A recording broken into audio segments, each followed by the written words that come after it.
Kriza se ves čas nezadržno zaostruje in primer Grčije utemeljuje dodatno zaskrbljenost.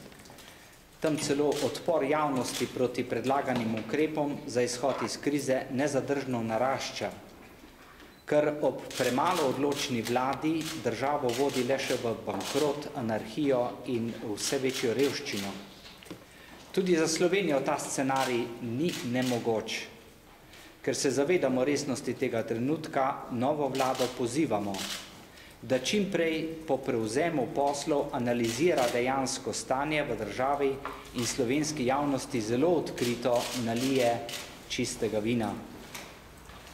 Pričakujemo, da bo proti krizne ukrepe zastavila pogumno, jih uskladila s socialno-ekonomskimi partnerji, nato pa odločno izpeljala, ne glede na vso javno kritiko, ki se ji v nobenem primeru ne bo mogla izogniti. Pričakujemo, da se tudi socialni partnerji, mediji in sploh vsi, ki oblikujejo javno mnenje, zavedajo resnosti časa, v katerega vstopa nova vlada in vsi mi z njo. Če ne bomo zmogli minimalne enotnosti in iskrenega sodelovanja, ne bomo zaustavili padanja naše skupne Slovenije v grški scenarij.